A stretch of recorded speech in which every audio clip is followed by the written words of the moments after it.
Hi guys, I'm Beck Syed and I drink a lot of soy milk so that I can stay full because I can't really afford food right now.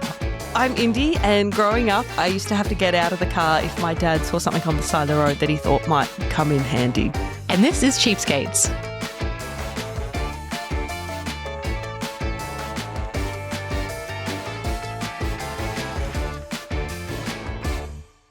So does soy milk keep you Oh yeah. that keeps you full? So I think full cream milk is better, but there's something so what's the word? Filmy Okay. about milk. Yeah. You know what I mean? Like you drink too much of it, you get a lot of phlegm going on. You get cotton mouth, which I don't know what it is, but it's something like that, you know? So I drink soy milk and I drink so much of it because it really does keep you full. But have you tried like oats or like chickpeas? I think the thing is when I cook for myself, I when I take everything out and I get the chopping board and I fry it up or whatever, and I put it in a little plate and I sit by myself and eat it. I just feel like so sad. So I never cook for myself. Oh, okay. You know? And it's too much effort. Like you can just soy Yes. milk, take off the lid, drink it, done. Whereas That's like a chickpea, it. you got to cook up a chickpea. Yeah, and imagine you're home alone and you're like, oh, I'm going to pull all these things out of the cupboard and prepare a meal Yeah. for myself. Like, what am I, you know? I'm not a guest in my own home, you know? So I will just drink soy milk. And sometimes you can get like the chocolate soy milk. It's like $2, you know? Yeah, okay. I did that once actually when I was in Sydney and I was waiting for a job interview and I was so hungry that I just bought like two 1 liter cartons of soy milk and just drank them both. I was good for the day. I am slightly concerned for your like nutrition value and your bank account, but There's a lot of that's okay. protein. No judgment. You just need a few more things of soy milk. Exactly. Yeah. Thank you. That's okay. Beck, I do have a story for you, but first I have Okay. a question. Yes. How would you feel getting invited to a dinner party, speaking of being hungry? I don't like dinner parties. I don't like a dinner party because there's something about sitting across from people that it's like you must have something to say. And then you have to be neat and tidy, make sure you're not making a mess of your clothes. I'm going to be I usually am spilling things or clanking things. Like I'm so big and clunky in these like spaces, you know. I feel always so like, you know, and then I also am conscious of everything I'm doing, and then I also have to talk to people that I don't usually talk to and make sure I'm asking our questions and remembering what they're saying so I don't keep repeating myself.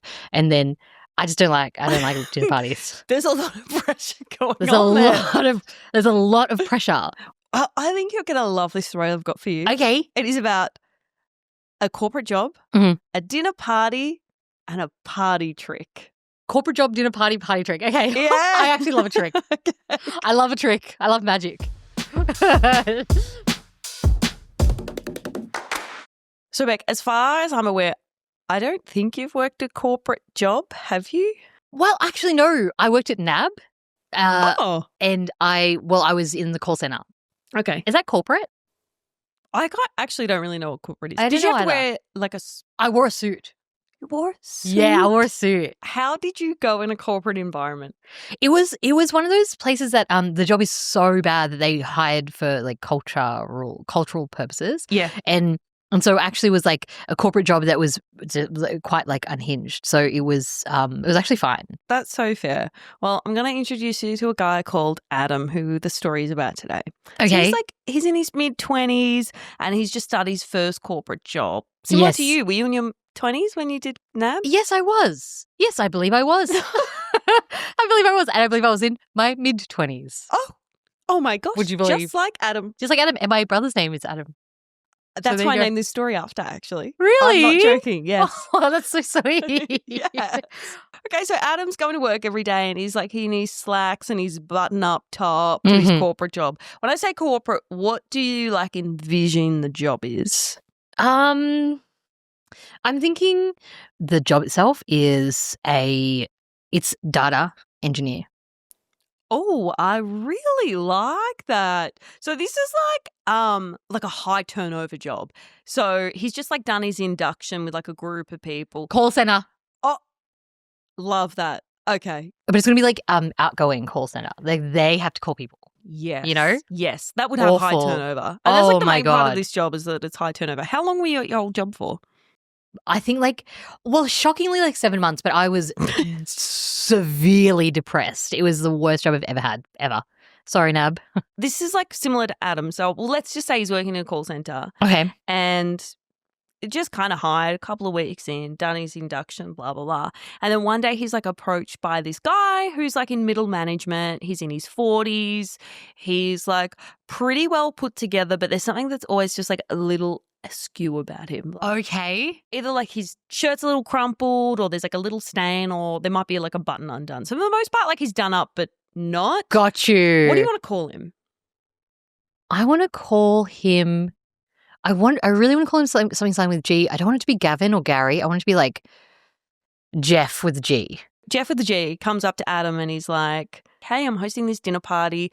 I usually do it like once a month and like it's a good place for you to like mingle with some of the managers and like it's, you know, I do it monthly. It's good for if you're thinking about promotions and you want to stay here and make a good impression kind of thing. Oh, okay. Yeah. Bit of blackmail. You, if you were Adam, not you as in Beck. Yes. A woman Okay. in a corporate work environment. If you're a man Yeah. in your mid-20s called Adam, what do you say to this? I think I would say something to the effect of if I was Adam, my brother, or if I was Adam in the story. Adam in the story. That makes triggers. Who the fuck is Adam, my brother, in this entire situation? So yeah, bro, like that actually fucking sounds mad. Hey, like, thanks so much. Yeah, no, I'll think about it, is what I'd say. I say I'll think about it, but fucking definitely I would go. I just don't want to be too like, thank you so much, you know? Yeah. Just like, yeah, like maybe, hey. Oh my God, I think you've nailed that. Because Adam in his head being like, I know how these corporate things go. I'm like in the inner circle. Yeah. So he's pretty much like, yeah, yeah, I will come. Yeah. Or yeah, maybe I'll see. Yeah, I'll see. I'll check my calendar. Exactly. So Jeff with the G is like, awesome, it's next Friday night. Let me know if you're free. Perfect. Couple of days beforehand, Yes. Jeff with the G comes up to Adam and he's like, hey, just like bring some alcohol to share. Like, we don't usually run out of alcohol, but these things get pretty loose, you know. So if you could bring something, that'd be great. What would you bring if you're Adam? So so obviously BYO. Yeah. But he's saying to share. Yeah. Okay, so he's funding the fucking party now.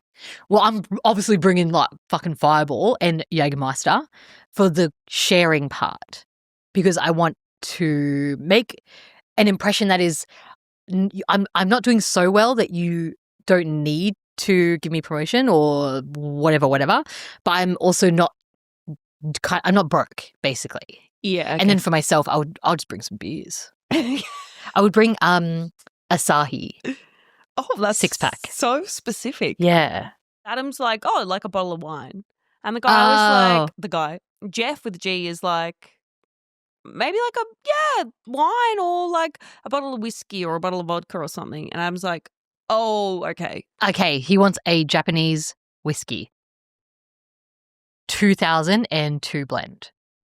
Okay. Are they called blends? I don't know, but He wants an expensive whiskey. you're in Jeff with the G's mind. But obviously, Yeah. you've got the brief, I think. You've That's what he quickly gone wants. from Fireball to a very specific Japanese whiskey. Fuck, it's costing a lot of money, It is. turns out. So Friday rolls around, right? And he rocks up at Jeff with the G's house. And it's in like a nice suburb and it's a nice house. And Jeff answers the door. He's like, hey, he's there with like his bottle of whiskey. And he's like, thanks, takes it off him and takes him through the dining room. This guy is in a nice suburb, a nice house with a dining room. Yeah, okay. How much do you reckon this house is worth? The dining room is not like a small part of the lounge room. It's like a natural dining room. Its own dining room. That's crazy. I would say, it's a good suburb. Like it's like a Q. Yeah. It's like a Q, Melbourne Q. Yeah. I'm going to say, Leafy Street, I would say. oh my God, I'm Yeah. saying 2.1 million. Okay. Yeah. Yeah. So that's a pretty nice house. It's a pretty nice house. So he takes me through the dining room. He gets to the dining room. There's like a beautiful, lovely table and then also like a trestle table tacked on the end. Almost like, Hideous. yeah. So it's like when you do like Christmas, like an Aussie Christmas, and you're like, oh my God, we need to get everybody on the same table. So we just like put an extra table at the end. And Totally. there's like 12 seats all up. Okay. Some people don't deserve money, you know? I think if you have there are so many people I know that are broke and they have such good taste and they would do so many good things with money, like aesthetic wise, Yes. not charity wise, but they would really know how to fit out a house. And then the most rich people I know, I don't know any, but the ones that you see on TV, I'm like, that they wait, what are they doing with it? You know, it just feels like such a waste. I always hate when someone buys a beautiful old home and then they renovate the inside to make it look like the most boring Metricon home in the world. Totally. Anyway, so Yeah. Adam's in this dining room. Okay. Beautiful house, beautiful dining room, $2.1 million, we'll say. Yeah. $2.9 million. $2.9 million, I'll say. And a trust table. But Yes. there's this like beautiful bar and he's like, oh my God, there's heaps of wine Oh my and God. spirits. This would be beautiful without the trestle table. But there's like 12 seats and he's looking around it being like, I don't really know anybody here. But he's like, oh, there's a guy that I did my induction with. So he's looking around to be like, oh, what seat do I sit in? Do I sit by myself, like without people near me, but knowing that people might file in and sit near me? Or do I sit between two strangers? Or do I sit near this guy who I did my induction with? Totally. Where do you sit? Oh my God, I'm so tired thinking about this situation. Like I would sit next to the induction guy, I think. Also, where you sit is so important, as you know, because you're stuck there all night, for the whole night. You can go to the bathroom, you're coming straight back to that person. There's nothing you can do about it.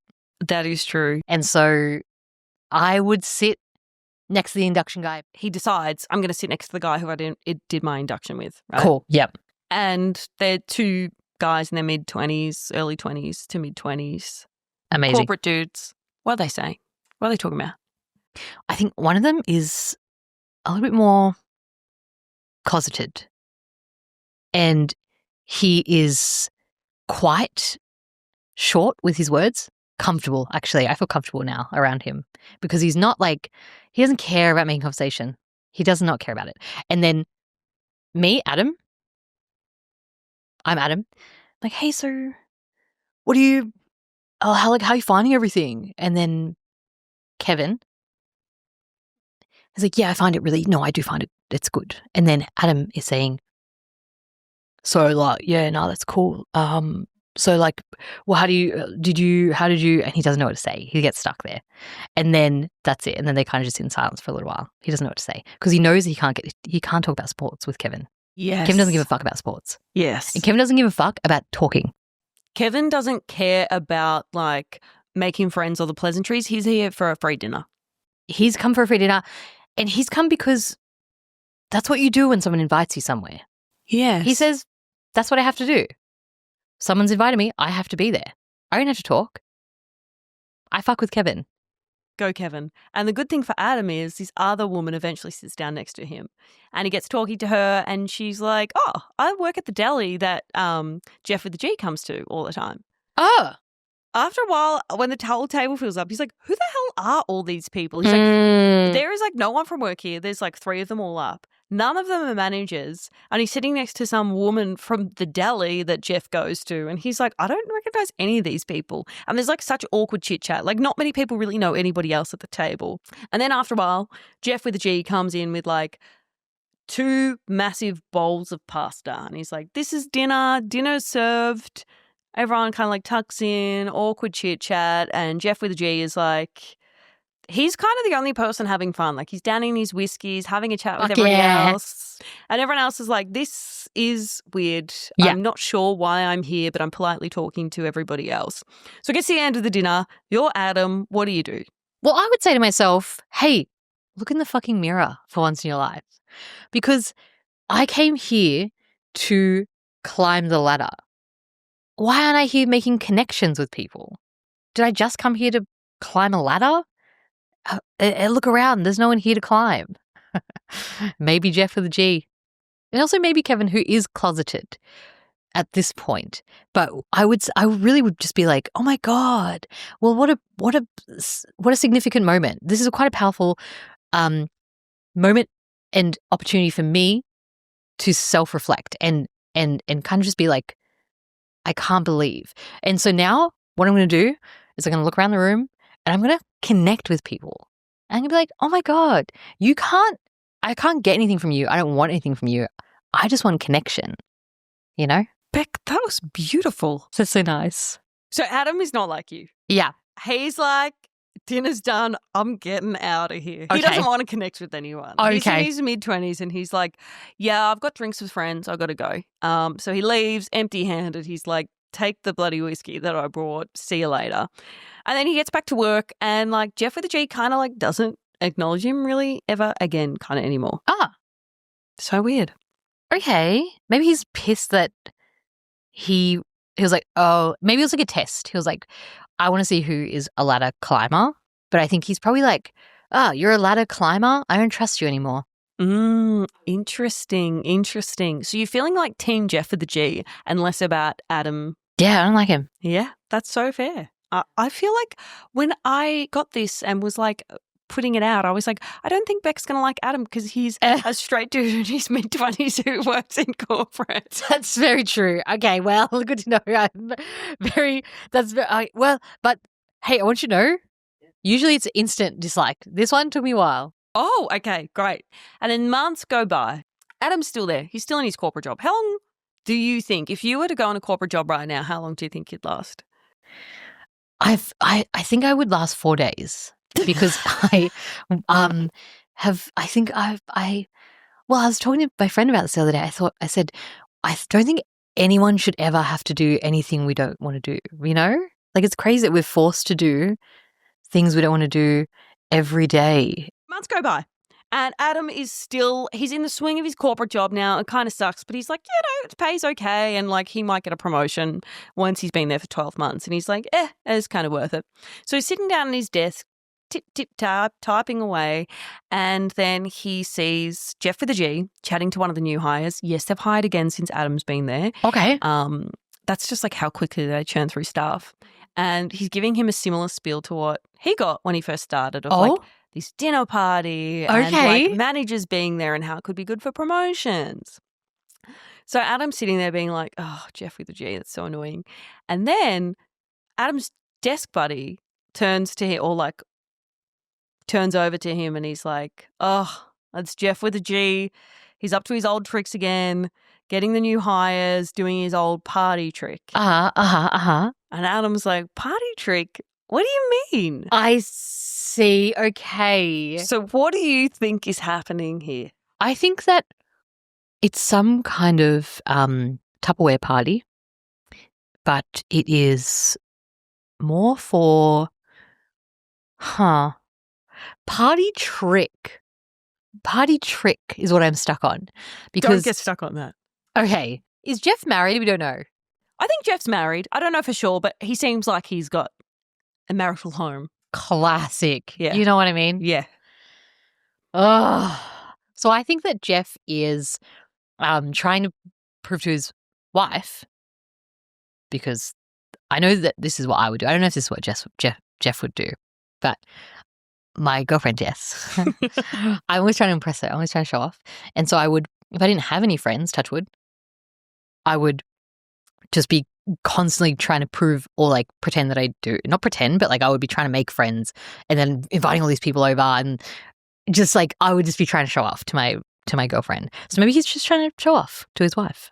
That's really beautiful. And I love how on board Jeff you are. Yeah, I really like Jeff. Something about him. He's kooky, you know? He's a kooky character.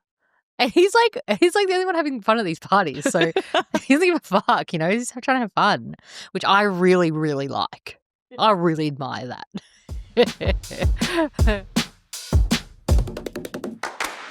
Adam is confused. He's like, the fuck? Because he's been here for months and he's like, I don't know what you're talking about. Desk buddy, what do you mean party trick? And the guy who is his desk buddy is like, Jeff with a G has his dinner parties. Yeah. He always gets the new hires in, invites them over to his house, serves up the cheapest bowl of pasta, and gets everybody to bring a bottle of spirit. Oh. So he ends up with all these bottles of alcohol, and he's happy just having like half empty bottles of alcohol. And really, he's profited because he's just like put some like mince, sauce, and cheap spaghetti in a bowl. So it was probably costing him like $20, and he's got like hundreds of dollars worth of alcohol. That's why he asked you to buy a bottle of spirit, because he ends up with all of it. Okay. And Jeff's an alcoholic.